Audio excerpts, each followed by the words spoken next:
تخيل تصحى فجأة وتلاقي نفسك محبوس في مكان والمفروض انه مركز تأهيل، لكن الحقيقة ان هو جحيم على الارض كله عبارة عن تعذيب وعنف واسرار مظلمة تخلي الهروب شبه مستحيل. هل في فرصة للنجاة ولا مصيرهم مكتوب من البداية؟ شدوا الأحزمة لان ملخص انمي ايفل اور ليف بيكشف لكم الجانب المظلم من السجن القاتل ده. بتبدأ حكايتنا بان مع ظهور الانترنت والسوشيال ميديا الطلاب بقوا مدمنين عليه، بقت حياتهم عبارة عن موبايل وكمبيوتر مع سوء اخلاقهم وطريقة تعاملهم بقت وحشة. لكن فجأة بتظهر أكاديمية معروفة بإعادة تعليم النخبة. الأكاديمية دي بتساعد الشباب عشان يكبروا بطريقة كويسة. يا ترى ايه اللي هيحصل في الأكاديمية دي؟ ده اللي هنعرفه مع بعض. في يوم زي أي يوم كالعادة الولاد مكتسحين السايبرات والنوادي بتاعت ألعاب الكمبيوتر، وكان في ولد هناك قاعد بيلعب زي كل يوم وبنكتشف إن اسمه هيبكي، وهو بيلعب مسك العصير اللي جنبه وشربه، لكن بعدها حس بحاجة غريبة وإنه دايخ لحد ما أغمى عليه. بعد فترة بيفوق لكن بيلاقي نفسه في مكان غريب زي سجن، وبيلاقي معاه 3 ولاد في سنه، فهو فكر إنه دخل لعبة حقيقية زي ما بيشوف على النت، وكان متحمس ومستني يشوف ايه اللي بيحصل. لكن فجأة دخل عليهم مجموعة من الأشخاص وهيبكي بغبائه لسه مفكر إن دول الأشرار اللي هيحاربهم في اللعبة وبتاع، ودخلت معاهم بنت حلوة ورحبت بيهم وعرفتهم إن دي أكاديمية لإعادة تأهيل الطلاب المدمنين على النت، وعرفت بنفسها وإنها بتكون المديرة جين. وقتها هيبكي حس إن دي مش مجرد لعبة، الموضوع كبير يا جدعان، وبنكتشف إن دي مش مجرد أكاديمية عادية وبتحصل فيها عنف كتير على الطلاب بحجة إن العنف ده هو اللي هيخليهم رجالة. بعد كده بدأ ال4 ولاد اللي في السجن يزعقوا إنهم عايزين يخرجوا، فقرب واحد من المدرسين من ولد وفضل يضرب فيه بطريقه مرعبه، وقال انا كبير المدرسين شين. بعد كده طلب من الولد يقفوا في صف واحد، وقال لهم ان مفيش غير قانون واحد في المدرسه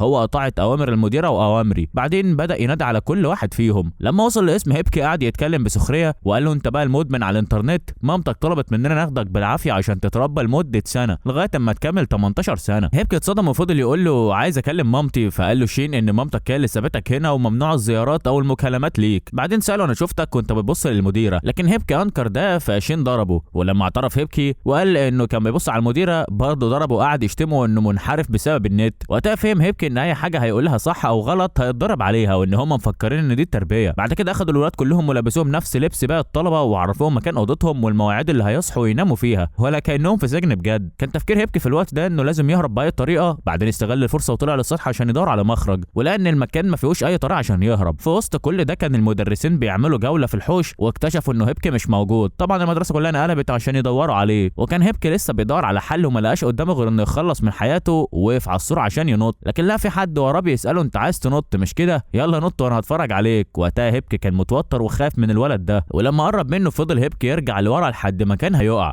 لكن مسكوا الولد ده على اخر لحظه وقال له ايه رايك انا اوقعك، ولكن استنى لما المعلم يعدي من تحت على الاقل تقع عليه وتموته معاك وتنتقم منه على اللي عمله فيك. هيبكي كان مرعوب من طريقه الولد ده وقال له انا مش عايز اموت، فالولد رماه على الارض. بعدين قال له لما يموت شخص زيك ده هتبقى خساره، لكن لو اهتميت بحياتك هيبقى ليها معنى. وهيبكي ما فهمش حاجه وازاي حياته هيبقى ليها معنى، فقال له الولد ده خليك معايا وانا هخليك راجل حقيقي. فهيبكي رد عليه بس انا مش عايز ابقى راجل حقيقي، فقال له الولد خلاص نط من هنا. هيبكي بسرعه غير رايه وقال لي لا ممكن اجرب ابقى راجل حقيقي، وهم عمالين يتخانقوا فوق والمدرسه تحت مقلوبه عليهم. بعدين الولد ده ادى هيبكي منظار وقال له اختار واحده من البنات اللي تحت دول وانا هخليها تبقى حبيبتك. قعد هيبكي يبص على البنات وشاف بنت اسمها شيوري، واتضح انها كانت معاه في مدرسه الاعدادي وشاطره جدا، فهو اتصدم ازاي شيوري تكون في اكاديميه المدمنين الانترنت. فاخد منه الولد المنظار وشاف البنت وقال له دي بنت جامده ذوقك حلو يا عم. فقال هيبكي مستحيل تخليها تحبني، دي عمرها ما بصت لي رغم اني بحبها. فقعد الولد ده يتريق عليه وبعدين قال له ان دلوقتي انت كلك هتكون ملكي وتنفذ كل اوامر مقابل انك تعيش هنا من غير ما حد ياذيك، وانا هبقى سيدك شين. بعدها نزل من السطح وراح وراه هيبكي بسرعه. لما نزلوا كان المدرسين لسه بيدوروا عليه لما لقوه نازل مع شين ووقفوا ساكتين، وشين قال لهم انه كان معاه عشان تاه وهو رايح الحمام واكيد فاشل زي ده مش هيعرف يهرب. بعدين قال لكبير المدرسين ان هيبكي بس ملكه، فكبير المدرسين سكت وقال له ماشي لكن الولد ده هيبقى تحت تدريبك. هيبكي كان مصدوم انه عدى بالسهوله دي وما كانش يعرف ان شين مهم في الاكاديميه ومحدش يقدر يقرب له، فقرر هيبكي انه يفضل في ظهره على طول. لما وصلوا للوحوش شين ساب هيبكي وراح لولد اسمه وودو وقال له على حاجه، وبعدين سابه والولد بص على بنت بنظره شر. بعدها راح شين وقف جنب هيبكي وقال له في عرض هيحصل دلوقتي. وقتها كان وصل وودو للبنت دي ومسكها وفتح هدومها. الكل فكر انه بيتحرش بيها هو واصحابه، وهي كانت بتحاول تدافع عن نفسها، لكن اتضح ان البنت مخبيه موبايل في هدومها وده ممنوع في الاكاديميه. البنت كانت مصدومه وفضلت تزعق له عشان يديها موبايلها، لكن هو واصحابه قعدوا يتريقوا عليها وقرروا انهم يكملوا فتح هدومها عشان يشوفوا لو معاها حاجه تاني. فجاه راحت شيوري من ورا بسكينه وامرت وودو بما انها رئيسه الطلبه انه يسيب البنت في حالها وان ده خارج نطاق صلاحياته كرئيس الانضباط، لكن وودو ما اهتمش بكلامها واصحابه راحوا عشان يضربوها. فهيبكي حس بخطر وراح بسرعه عشان يدافع عنها، لكن اتضرب منهم بطوبه. والشيوري ما اهتمش بيه وراحت ضربتهم كلهم وهزمتهم من غير ما تحتاج لاي مساعده. بعد ما الدنيا بقت فوضى جه المدرسين عشان يشوفوا اللي حصل ويحلوا المشكله. بعد ما الدنيا هدت راحت شيوري ساعدت البنت وطلبت من هيبكي يقوم، ولما شافته اتفاجئت لانها تعرفه، وهو قال لها احنا كنا مع بعض في الاعدادي. فشيوري طلبت منه يروح معاها عشان تعالج جروحه. في وسط كل ده كان كبير المدرسين شيان مع المدرجين في مكتبها لانه اتاخر عن الاجتماع الفصلي، فقالت له المديره ان دي مشكله وهيحتاج انه يدفع ثمنها. وفي الوقت ده كانت شيوري بتعالج جروح هيبكي وهو عمال يقول لها انت كنت هايله وبقيتي قويه، وهي كانت ساكته. شيوري بعد ما خلصت معالجته طلعت السكين وكانت هتضربه لانه كان عمال يبص لها بطريقه وحشه وهي بتعالجه، وهو اتفاجئ من رد فعلها السريع. بعدين راحت للبنت اللي كان معاها الموبايل قالت لها دلوقتي دور عقابك، مش معنى ان ساعدتك تحت يبقى انت مش غلطانه. فالبنت حاولت تقنعها بلاش عقاب وهتعمل اللي هي عايزاه. فشيوري وافقت على شرط واحد، وان البنت زي ما دخلت الموبايل ده تقدر تدخل غيره وتجيلها واحد، ولو قدرت تنفذ ده شيوري كمان هتساعدها تتعلم تمسك السكين عشان محدش يتنمر عليها تاني، وعلى الاقل لو ما عرفتش تدافع عن نفسها يبقى تعرف ازاي تنتحر. البنت اتعصبت من كلامها فشيوري قالت لها براحتك لكن انا مش هحاول اساعدك تاني، وكانت هتمشي لكن هيبكي وقفها وقال لها انت اتغيرت وما كنتش بارده كده. فين شيوري الطيبه والشاطره اللي الكل يعرفها؟ فراحت رمت عليه السكينه وهو اتفاجئ وقالت له لو خلصت كلامك يفضل انك تمشي لان المره الجايه السكينه هتبقى في لسانك. فجاه دخل عليهم شين وقعد يتريق عليها، بعدين طلع الموبايل وقال لها لو عايزاه لازم تنفذي شروطي. والبنت التانيه اتجننت عشان عايزه تاخد موبايلها باي طريقه، فقال شين اللي هتقدر فيك وتنام مع هيبكي هديها الموبايل. والبنات اتصدموا، ده حتى هيبكي ذات نفسه اتفاجئ، لكن البنت اللي كانت واقفه راحت تتمسح فيه وتقول له انها هتساعده عشان تاخد موبايلها وهو قاعد يجاريها في الحوار. راح شين فضح كل اسرار البنت دي، وبنعرف ان اسمها جون 16 سنه وانها كانت مهووسه فرقه مغنيين لدرجه انها كانت بتسرق فلوس اهلها عشان تديها ليهم. وبعدين اتعرفت على ولد من الفرقه ووعدته، لكن لما اكتشفت انه مش من الفرقه وبيضحك عليها كملت معاه برضه عشان منظرها قدام اصحابها، وقال لها انا كنت براقبك من زمان وانت بتمثلي دور البنت الطيبه وانت اصلا سوسه وخبيثه. فراحت جون علشان تضرب شين، لكن شيوري بعدتها بعصبيه وطلبت منها تمشي، وفعلا سابتهم ومشيت. وبعدها شيوري رفعت السكينه على شين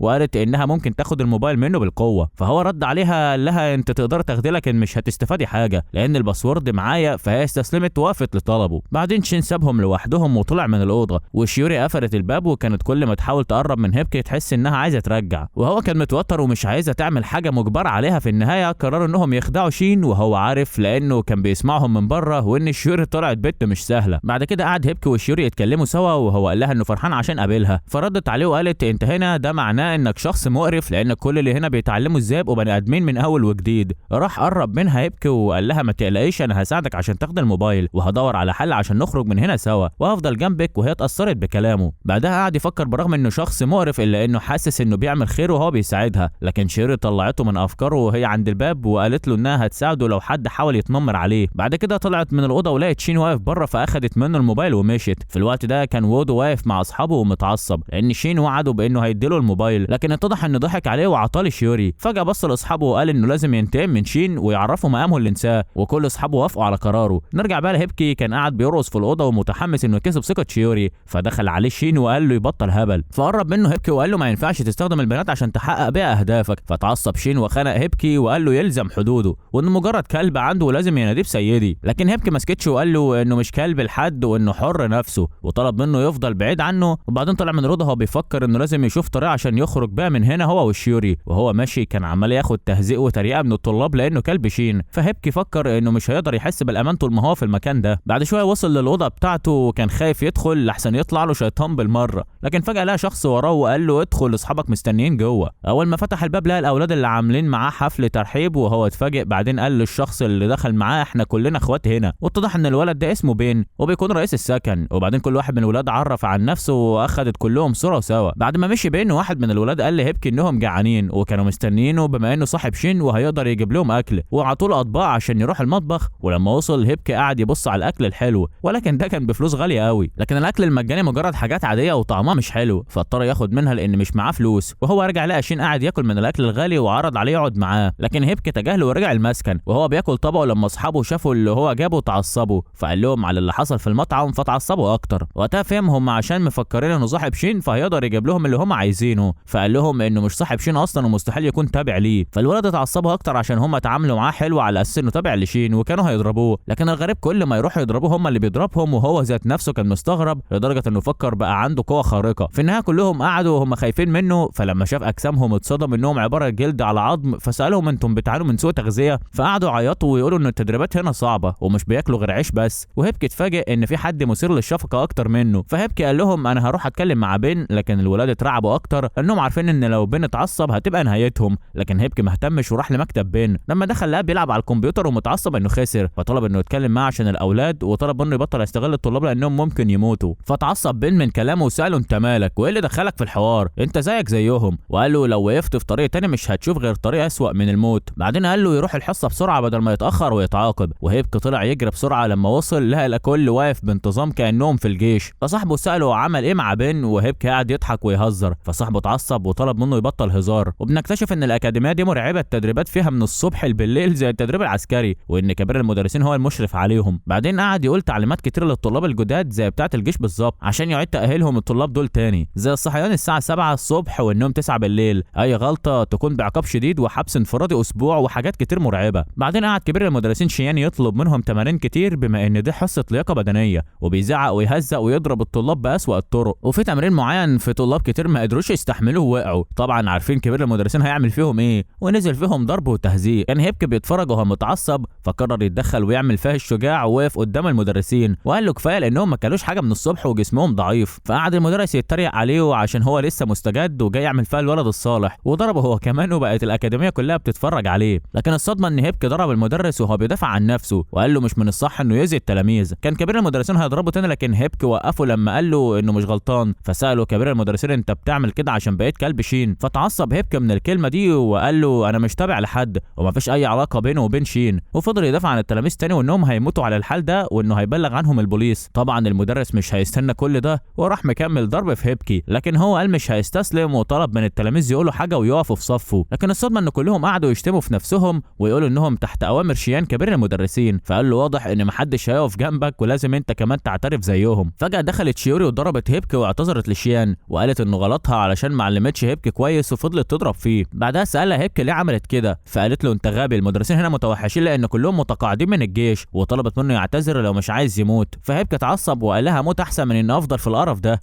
والشيوري اتعصبت هي كمان وقعدوا يتخانقوا، وقالت له انت تعرف كم واحد مات هنا، لازم تلتزم بالقوانين. في وسط خناقاتهم دي هيبكي زقها، ولما وقعت وقع منها الموبايل والكل اتصدم. رئيسة الطلاب اللي المفروض اكتر واحده تلتزم بالقوانين معاها موبايل، فراحت جون بسرعه مسكت شيوري وهي فرحانه فيها، وشيان مسك هيبكي وقال له انا هعلمك دلوقتي ازاي تتأدب. بعدين قال للطلاب ان اي غلطه زميلهم هيعملها هم اللي هيتعاقبوا، عشان كده قرر ان كل الطلاب هيفضل يضربوا لحد ما زميلهم يعترف انه غلطان ويعتذر. وطلب من كل التلاميذ البنات يضربوا شيوري، وفعلا بدأوا كل الطلاب يعملوا اللي طلب منهم. وقتها حس هيبكي انه مش هيقدر يعمل حاجه. في الاخر قرر يعتذر. بعدها طلب شيان من كل المدرسين يوقفوا، فبص الطلاب لهيبكي بعصبيه لان كل ده بسببه فضلوا يشتموه. بعد ما الحوار خلص والكل رجع للسكن، مش فاضل غير هيبكي وشيوري، وهو قعد يعتذر لها، لكن هي شتمته وطلبت منه ما يكلمهاش تاني وسابته ومشيت. فقعد يندب حظه، لكن فجاه لقى شين واقف قدامه وبيتريق عليه، فطلب منه هيبكي انه يبقى تابع ليه تاني. فرد عليه شين قال له انا اعطيتك فرصه وانت ضيعتها، لكن لو عايز تبقى تابع ليها تاني لازم تنفذ 3 شروط. اول حاجه انه يكون قائد فصله، تاني حاجه انه يخلي المدرسين يبعدوا وجوده من منصب رئيس الانضباط، وتالت حاجه ما رضاش يقولها غير لما يخلص دول. يا ترى ايه هي؟ المهم انه لو نفذ الشروط دي هيكون تابع لشين تاني، وقتها هيقدر يقف في المدرسه من غير ما حد يقدر يكلمه نص كلمه. في الوقت ده كان في شويه تلاميذ مستنيين هيبكي في السكن بتاعه عشان يطلعوا في اللي اتعمل فيهم لانه ورطهم معاه. فجاه لقوا هيبكي داخل عليهم ولابس شنطه كبيره وبيقول انه عايز يكون قائد الفصل، وكلهم قعدوا يتريقوا عليه ويقولوا انه مجنون. راح هيبكي فتح الشنطه وطلع منها كميه اكل حلوه، وقال لهم انه هيجيب لهم كتير مقابل انه يبقى قائد الفصل، وكلهم وافقوا وهيبقوا تابعين ليه. بعدين طلب منهم يجمعوا كل طلاب الفصل الرابع عشان عايزهم في مصلحه. بعدين راح لسكن وودو وهو بيفتكر كلام شين لما قال له عشان يبقى قائد الفصل لازم يهزم وودو الاول. بعدين كسر باب السكن وراح ضرب وودو، وطبعا وودو مش هيسكت وراح هو واصحابه وراه هيبكي عشان ينتقم منه. وهيبكي كان بيهرب منهم وهو بيفتكر كلام شين لما قال له لو عايز تبقى قائد فصلك لازم تخلص على وودو. بعدين وصل لمكان بعيد شويه عشان يخلص على وودو واصحابه واحد واحد، كانه بيلعب معاهم الغميضه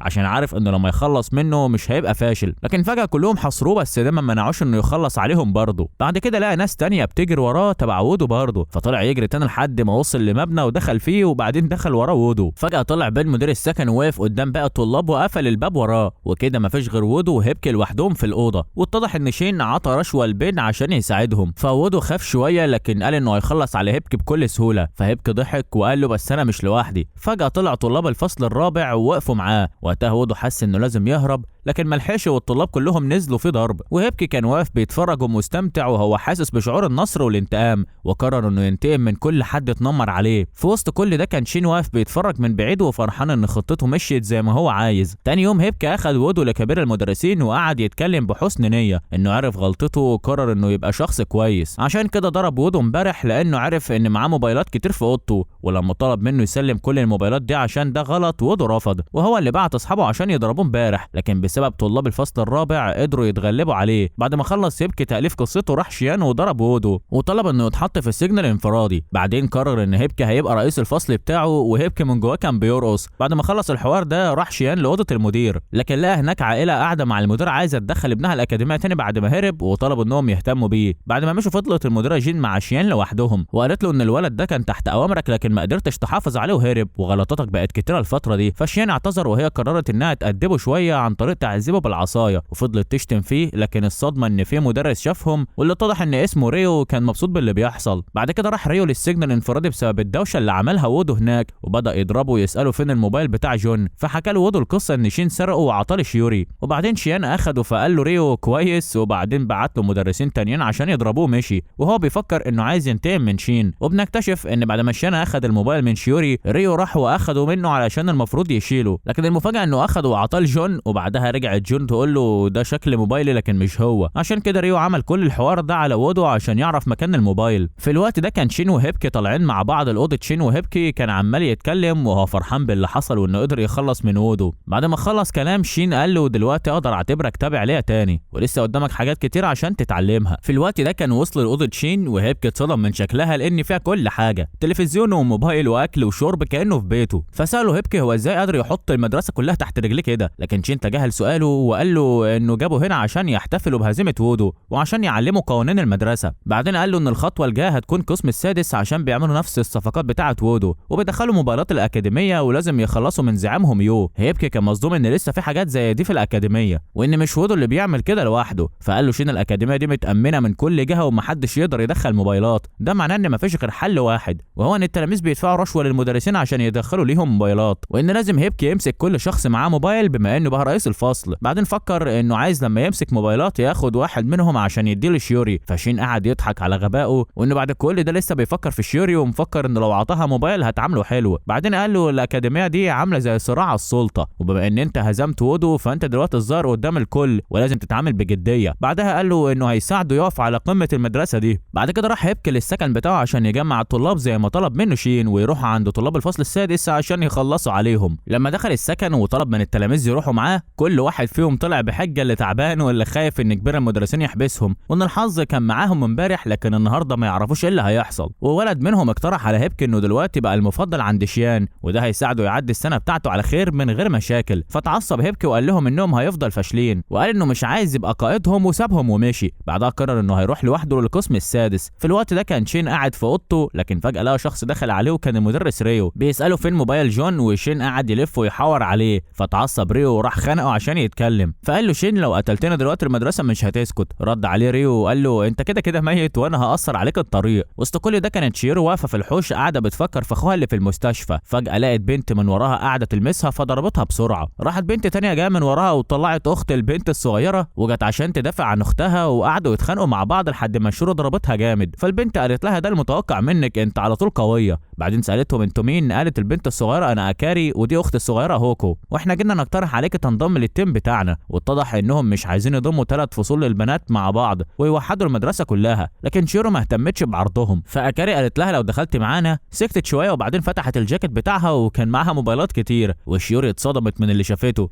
واكاري قالت لها تقدر تاخد اي واحد عشان تكلم اخوك اللي في المستشفى. واتضح انها تعرف كل حاجه عن شيوري وان اهلها ماتوا ومفيش غير اخوها اللي في المستشفى. وبعد ما خلصت قالت انها شافت بياناتها في سجل المدرسه. شيوري قالت هي هتنضم ليهم لكن هتاخد موبايل من دول، واكاري قالت لها الموبايلات دي ما فيهاش نت. فقررت شيوري انها تمشي، لكن وقفت لما عرفت من اكاري الموبايلات دي ما فيهاش اشاره، لكن دي موبايلات بتظهر اماكن الموبايلات التانية زي جهاز تتبع كده. بعدين قالت لها هوكو لو مش مصدقه تعالي نشوف مكان فيه موبايل الاول. وشيوري شيوري وافقت وقالت وقتها هتقرر اذا كانت هتدخل معاهم التيم ولا لا. في الوقت اللي كان ريو هيخلص على شين، لكن فجأة جه شخص من وراه وبعده عن شين، واتضح انه حارس شين الشخصي. بعدين شين حذر المدرس ريو وقال له انه مش عايز مشاكل وهو بس عايز يعيش بحرية، وانه مش معاه موبايل جون. فتعصب ريو، لكن الصدمة لما قال له ان موبايل جون مع هيبكي. في الوقت ده كان وصل هيبكي للمكان اللي هيقابل فيه طلاب القسم السادس، وكان المكان فاضي. بعدين وقف يفكر يمكن جه هنا غلط، لكن الصدمة انه لقى طلاب كتير وقفوا قدامه وقعدوا يتريقوا عليه وحاصروه علشان يخلصوا عليه. فقال لهم هيبكي انهم هيندموا، وفجأة بدأ يضرب نفسه وهم مش فاهمين حاجة. بعدين عجبهم الوضع وقعدوا يتريقوا عليه وهو فضل يضرب نفسه. بعدين طلع علبة كاتشب ووقعها على نفسه، وقتها كلهم اتخضوا وفهموا هو بيعمل ايه لما قعد يصرخ وطلب منهم الرحمة وان غلط اللي بيعملوه، لحد ما جه كبير المدرسين وشاف اللي حصل وفكر انهم اللي ضربوه. فتعصب وضرب زعيم الطلاب دول وطلب دخول السجن الانفرادي، وبقى الطلاب ممنوع انهم ياكلوا طول اليوم. بعد ما مشي كبير المدرسين قال لهم هيبكي انه مش عايز مشكلة معاهم، وانه عمل كده عشان يخلص من زعيمهم بس، وانه هيجيب لهم اكل. طبعا كلهم فرحوا وقرروا ينضموا لهيبكي. بعدين سالهم فين طلاب الفصل السادس، واتضح انهم في مكان تاني خالص. وقتها حس هيبكي ان شين ضحك عليه، واتضح كمان ان شين هو اللي عرف الطلاب دول انه هيبكي هيبقى في المكان ده عشان يروحوا وراه ويخلصوا عليه. وسط كل ده كانت شيوري والبنات اللي معاها وصلوا الموقع المكان اللي فيه موبايل، والصدمه انه نفس المكان اللي واقف فيه هيبكي. فشيوري لما شافته اتفاجئت، لكن فجاه راحت اكاري تنط عليه وتقول انت هو فتى احلامي، وقعدت تلف حواليه. فهوكو قالت ان اختها بتدور على الحب عشان كده هي مجنونه شويه. بعدين هوكو قالت له انت معاك موبايل وطلبت منه يسلمه. فالطلاب اللي واقفين قعدوا يستهزئوا بيها، ولما قعدوا يتريقوا على اكاري هوكو راحت ضربتهم وفضلوا يتخانقوا كلهم. فجاه جه شين من وراه وهو عمال يضحك عليهم، وشيوري قالت له كويس انك جيت، في حساب بينا لازم يخلص. فهو قال لها انت غبيه، واتضح ان الموبايل اللي عطاه لها ما كانش فيه اشاره ولا نت، وان الاكاديميه هي اللي منع كل الاشارات انها تشتغل. وهو عمال بيتكلم كانت اكاري في عالم موازي، وبرضه شايفه ان شين هو فتى احلامها الجديد، وانها قابلت ولدين من نوعها المفضل. فاختها مسكتها عشان تسكت، وتعصبت شيوري على هيبكي وقعدت تشتمه، وراحت هوكو عشان تضربه، لكن شين زقه وطلب منه يهرب،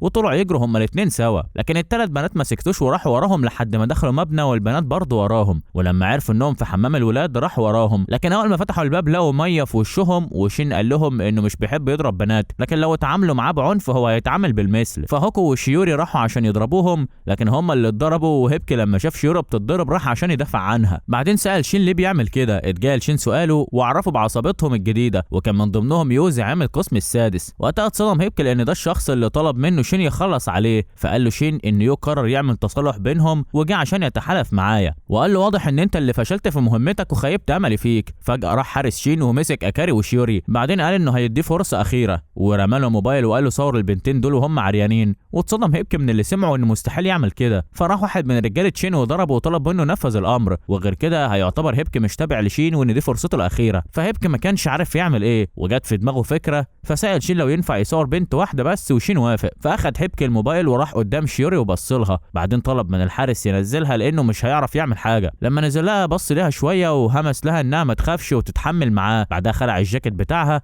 لكن فجاه رماه في وش الحارس وضربه وطلب من البنات يهربوا. وجرت اكاري وهوكو بسرعه، لكن شيوري ما قدرتش تهرب. ويو رئيس القسم السادس مسكها، وشين كان واقف يضحك عليه وقال انه عطاه فرصه اخيره لكن هو ضيعها. فقال له هيبكي لو عندك مشكله معايا واجهني انا. فشين قعد يضحك اكتر عشان هيبكي مفكر انه ولد فاشل زيه بسبب مجرد يومين بقى مشهور فيهم في المدرسه، شاف نفسه انه بقى خلاص ولد قوي. بعدين اتعصب وسأل شين ليه بيعمل كل ده وليه تخلى عنه وهو كان بيعمل اللي هو عايزه. فشين قال له هو مش عايز شخص يقسم بالولاء ليه بشكل سطحي، وان السبب الوحيد اللي خلى هيبكي يكون تابع لشين عشان يحقق اهدافه مش اكتر. وشين كل شويه كان بيسامحه، لكن دلوقتي هو ضيع اخر فرصه ليه. فجاه لقوا بين رئيس السكن داخل ومعاه اكاري وهوكو بيسالهم في ايه. وبعدين جه ريو من وراه وقال له ما هو واضح قدامك. بعدين نادى على هيبكي، فهيبكي فكر ان ريو جاي ينقذه، لكن الصدمه لما قال له ريو ان هو اللي بيعمل مشاكل، وجاله بلاغ ان هيبكي معاه موبايل. هيبكي واقف مصدوم، راح يو من وراه وقعه وطلب الموبايل من جيبه. وهيبكي كان مصدوم لان ما كانش معاه حاجه وواضح ان ده فخ. وبنكتشف ان شين عامل الحوار ده كله مع المدرس ريو، وانهم هيشتغلوا مع بعض مقابل ان شين يرجع الموبايل للمدرس ريو عشان يديه لجون. بعد كده المدرس ريو فرض على هيبكي عقوبات كتير واخده في الحبس الانفرادي لمده اسبوعين، وهو فرحان وقعد يقول له انت هتتجنن خلال الاسبوعين دول. بعد ما سابه في الحبس كان كل اللي شاغل باله شكل شيوري وهي بتبص له وشكرته على مساعدته، لكن طلبت منه ما يكلمهاش تاني.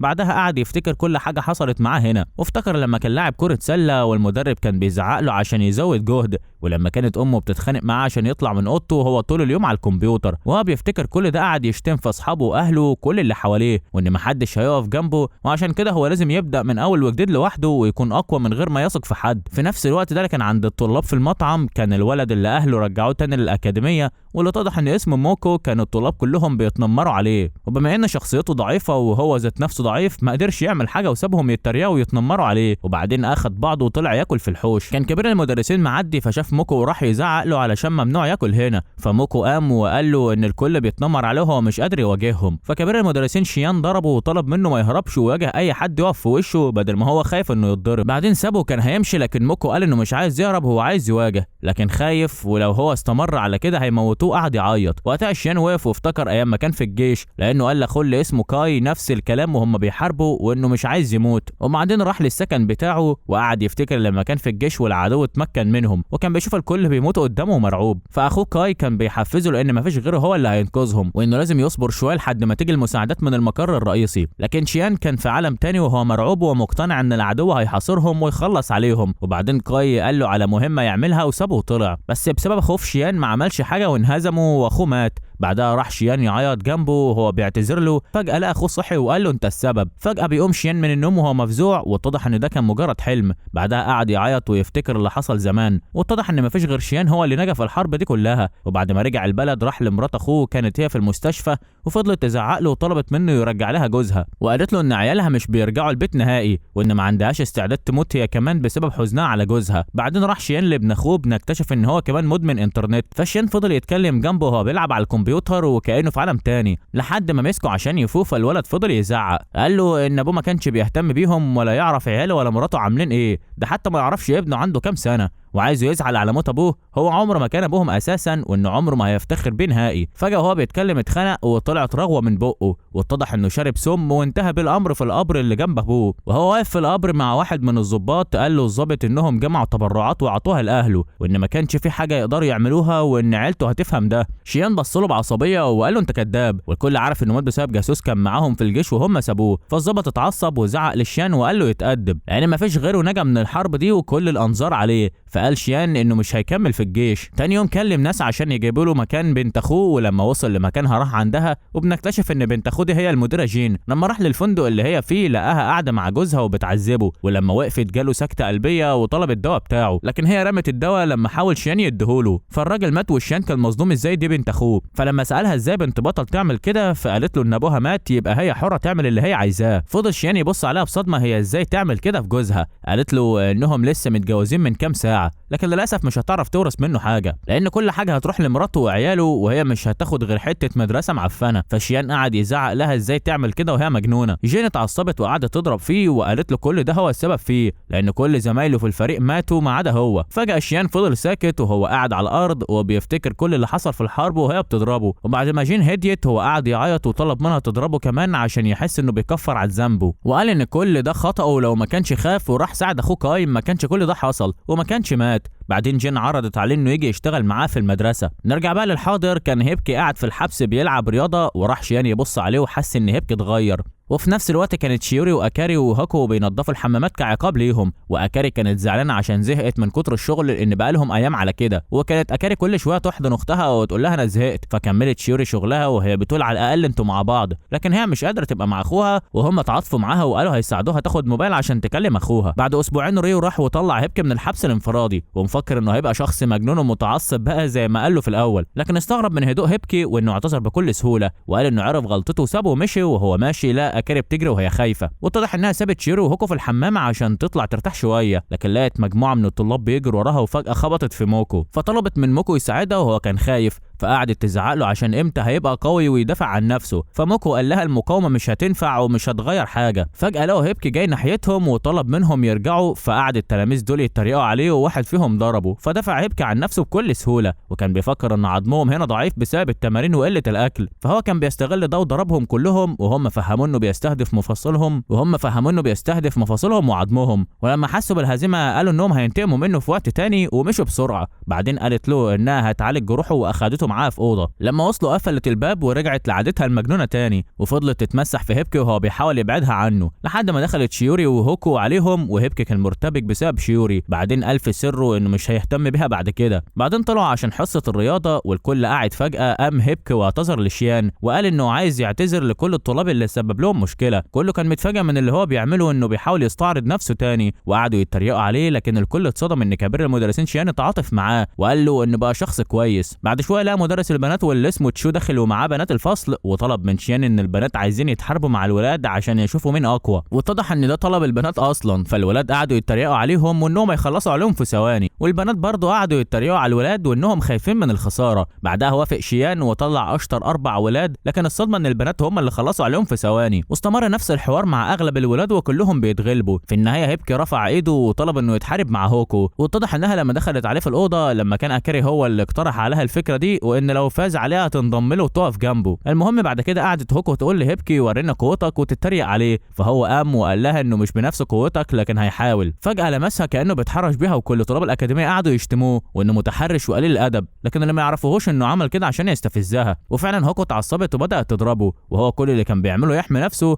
وقعدت فتره طويله تضربه، والكل فهم انه عمل كده عشان يخلص طاقتها. بعد شويه هوكو بدات تتعب، فهيبكي استغل الفرصه وضربها وقعها على الارض، وفضل يخنقها لحد ما استسلمت، وبكده يكون هيبكي هو اللي فاز. فريق البنات اتعصب وراحوا عشان يضربوه، لكن هوكو وقفتهم وقالت انها بتقبل الخساره، وبكده بيتم اعفاء التلاميذ الولاد من العقاب. لكن مدرس البنات ما سكتش وفضل يهزق فيه، فدافع عنه شياو، وبدات المنافسه تبقى بين المدرسين مش الطلاب. فسال شيان كبير المدرسين المدرس بتاع البنات اذا كانوا يتنافسوا هم كمان، لكن المدرس خاف وقرر يسكت لانه عارف ان شيان اقوى واحد في المدرسه، وانه هزم كل المدرسين اول ما بدا يشتغل هنا. فجاه راح عندهم المدرس ريو وقال لشيان ان المنافسه دي مجرد قتال بسيط بين ولاد وبنات، عشان كده الولاد فازوا بسهوله، لكن لو اتنافسوا مع رئيس القسم السادس يو اقوى واحد في المدرسه دي كده هتكون منافسه قويه. فشيان قعد يقول ان يو اصلا عنيف بطبعه وممكن يأذي الطلاب، عشان كده ريو قعد يتريق عليه وانه خايف من الخساره، وواضح انه مش بيقدر يتشطر غير على البنات بس. واتضح ان ريو بيعمل كل ده علشان غيران من شيان، لانه لما حاول يقرب من المديره جين ويقنعها انه احسن من شيان ضربته وهزقته. من بعدها قرر انه يطلع شيان بره المدرسه دي خالص. في وسط كل ده كان هيبكي قاعد بيفكر، لانه ما كانش متوقع ان الامور توصل لكده، لكن في النهايه قال لشيان انه موافق يتنافس قدام يو. اتعصب شيان وكان عايز هيبكي يقف، لكن هو صمم. في النهايه وقف هو ويو ضد بعض، فقال هيبكي انه ما يعرفش حاجه في الكونغ فو ولا عنده قوه اصلا، لكن الحاجه الوحيده اللي يقدر يعملها هي الوقوف العسكري، عشان ده اللي علمه ليه شيان، واقترح ان المنافسه تكون في الوقوف العسكري، وشيان وافق. بعدين بدات المنافسه، والشيان قعد يقول لهم على القوانين وطريقه الوقوف، وفضلوا واقفين على الحال ده لمده ساعه واثنين وثلاثه، والطلاب بداوا يزهقوا ويتعبوا وعايزين يشوفوا مين اللي هيفوز. وبعد ال3 ساعات قرر شيان يعلن انهم اتعادلوا ويقدر يستريحوا. بعدين طلب شيان من هيبكي انه يروح يستريح وما يكملش تمرين النهارده، فاقترح موكو انه يساعد هيبكي بما انه معاه في نفس السكن. بعدين طلعوا سوا وهيبكي كان تعبان، وهما في السكن موكو قال لهيبكي انه كان قوي وان الحوار كده انتهى، فهيبكي قال له المنافسه لسه شغاله، وطلب من موكو يجيب له جردلين ميه سخنه وساقعه. لما موكو تردد هيبكي زعق له، فطلع يجري على الحمام. في الوقت ده كان يو رايح لاوضه هيبكي ومصمم انه ينتقم منه، فاول ما فتح الباب فجاه لقى جردل ميه ساقعه في وشه، وهيبكي قعد يتريق عليه. بعدين قال له ان زمانه سقعان من الميه البارده، وبعدين رش عليه الميه السخنه. اتعصب يو وراح عشان يضرب هيبكي، لكن فجاه عضلاته اتشنجت وقعد يرجع، واتضح ان هيبكي عمل كده لانهم وقفوا كتير، وبالتالي الطاقه بتاعت يو خلصت، وان لو اتعرض لميه ساقعه وبعدها سخنه العضلات بتتشنج وبيسبب تشنجات للقلب. بعدها قرب منه وقال له دلوقتي المنافسه الحقيقيه. بدا هيبكي يضرب في يو. في الوقت ده كان باقي اصحاب يو رايحين عشان يتفرجوا عليه وهو بيهزم هيبكي، لكن الصدمه لما لقوا يو على الارض، وكان واحد من اصحابه بيحوش هيبكي عنه، واول ما شافهم طلب منهم يساعدوا يو، لكن كلهم وقفوا ساكتين. فجأة راح موكو من ورا الولد اللي ماسك هيبكي وضربه على دماغه بعد ما اغمى عليه، وفضل يضربه. فقال هيبكي للولاد اللي واقفين انا هديكوا فرصة عشان تبقوا في صفي. الولاد خافوا وقرروا انهم يبقوا معاه رغم ان واحد فيهم عارض، فضربوه وقالوا انهم مع هيبكي. في نفس الوقت ده لكن بره الأكاديمية كان في ناس كتير واقفة قدام قبر، وبتقول ان الراجل عمل جنازة كبيرة لعشيقته من غير ما يستحي كده، واتضح انها ماتت بسبب جرعة مخدرات. بعدين واحد همس لهم وان كفاية كلام عشان ابنها واقف، والصدمة ان ابنها بيكون شين. بعدين جه اخوه وقال له مش المفروض يزعلوا اكتر من كده، فشين ضحك وقال له عندك حق، خصوصا ان اللي قتلها واقف جنبك. بعد كده هيبكي راح يرتاح شويه، لكن الكوابيس ما سابتهوش في حاله، وكان عمال يفتكر كلام شين وشاف ان في 2 جواه،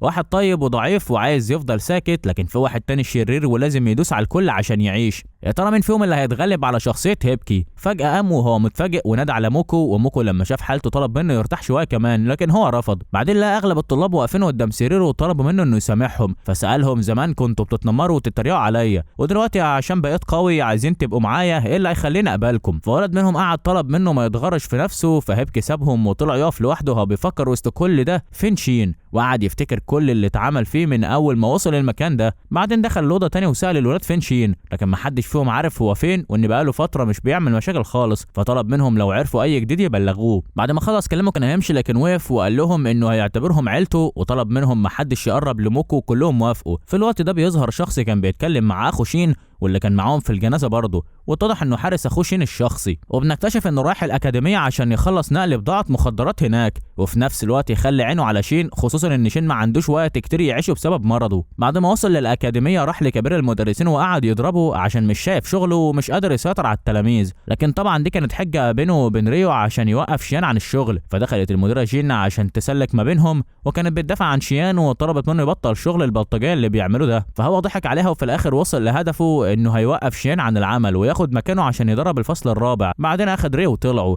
وريو كان مبسوط باللي بيحصل وقال للشخص ده يخلي باله من الطالب هيبكي لانه مش سهل. بعدين سأل الحارس على مكان الموبايل لانه عارف ان الموبايل مع شين، وده معناه انه بيسأل عن مكان شين عموما بطريقه غير مباشره. فريو قال محدش شاف شين من فتره. في نفس الوقت كان عند شيوري وكان معاها اكاري وهوكو. بعدين اخدوا زميل يو عشان ياخدوا منه الموبايل بالقوه وهو كان مرعوب منهم، فقالت له هوكو انهم محتاجين الموبايل شويه وهياخدوه منه افضل من انه يروح ليو في الحبس الانفرادي، واكاري طلبت منه يستسلم وهم هيخلصوا بالموبايل ويرجعوه. بعد كده راح الاوضه فاضيه واكاري فضلت تعدل في الموبايل عشان تقدر تدخل الباسورد عشان شيوري تقدر تكلم اخوها، لكن عطلت شويه وقالت انها مش هتقدر تعمل اي حاجه في الموبايل غير بالجهاز اللي صنعته، لكن رجاله شين اخدوه منها في اخر خناقه. شيوري بتكون قاعده بتفكر، بعدين سالت فين شين، وكالعاده الكل عارف انه مختفي بقاله فتره. فشيوري فجاه افتكرت جون وقالت هي دي اللي هتجيب لنا حل لكل ده، وانها لازم تقابلها عشان تعرف ايه الحكايه. فسألتها هوكو نفس السؤال تاني، ايه قصتها وايه اللي جابها هنا، لكن فجأة دخل هيبكي ودي كانت فرصة شيوري، فقامت ومشت عشان مفكرة انهم لو عرفوا حقيقتها يكرهوها. بعد كده هيبكي اخد البنات وراحوا لأوضة شين عشان هو حاسس بحاجة غريبة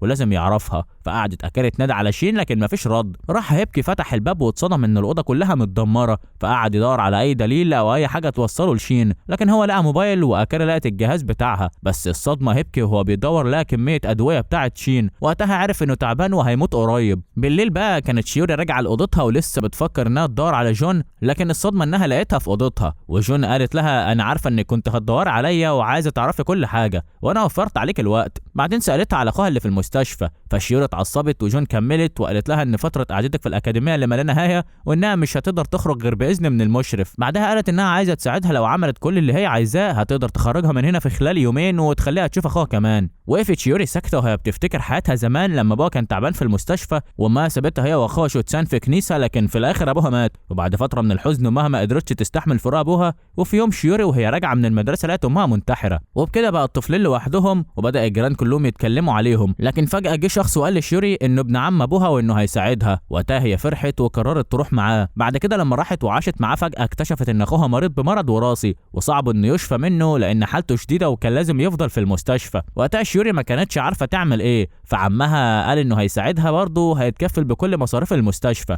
لكن كان الثمن انه بيستغلها ويتحرش بيها وهي كانت بتسكت عشان اخوها. ولما في مره عرضته ضربها وخنقها، وكانت الصدمه انه منعها تشوف اخوها شوتشان نهائي. وبنكتشف ان الشخص ده بيكون اخو المدرس ريو وهو اللي دخلها الاكاديميه دي. نرجع بقى للحاضر، كانت شيوري لسه بتفكر في عرض جون، وفي نفس الوقت ده كان هيبكي واقف لوحده بيفكر في اللي حصل في اوضه شين، ويا ترى هو راح فين. موكو صحي ولقى هيبكي واقف في البلكونه فطلع له وكان هيتكلم معاه، لكن فجاه هيبكي ضربه وساله فين شين وموكو اترعب. بعدين هيبكي وقع على نفسه لان افكاره اتمكنت منه جامد. بعد كده سال موكو ازاي هرب، فموكو قال له ان الهروب غلط وانه مش هيعرف وهيتعاقب. بعد كده ساله مين اللي هربه واتضح انه شخص بشعر بنفسجي زي شين، عشان كده هيبكي فكر انه شين، لكن موكو قال له لا وان الشخص ده ساعد موكو عشان يهرب مقابل انه يحكي اللي بيحصل في المدرسه دي، لكن اهله فكروا انه لسه مدمن نت ورجعوه تاني. تاني يوم بقى كانت كل الفصول واقفه تتفرج على الفصل الرابع عشان بقوا منتظمين جدا وقدروا يتكيفوا مع الوضع، وهيبكي كان بيدربهم لحد ما شيان يجي. فجاه لقوا حارس اخو شين جه مع الباقي المدرسين وعرف نفسه ان المدرس هيو وهيبقى مكان شيان لحد ما يخلص يخلص عقابه ويشرف على الفصل الرابع. بعدين طلب منهم الوقوف العسكري لمدة ساعتين، ولو حد فيهم غلط هيعيدوا كلهم من اول وجديد، وفعلا بدأوا يتشغلوا. لكن بعد فترة موكو تعب ووقع، فهيو اتعصب ومسكه كان هيضربه، وطلب من كل التلاميذ انهم هيعيدوا من اول. لكن فجأة طلع هيبكي وقال لهيو ان هو اللي كان مسؤول عن اللي حصل امبارح، وهو اللي هزم البنات ويو، وطلب من هيو انه يعاقبه هو على اي حاجة بتحصل مقابل انه هيساعده في توجيه الطلاب. راح هيو سايب موكو وراح عند هيبكي، فقال له عشان جرأتك دي انا هديك فرصة اخيرة تعيد تفكير فيها،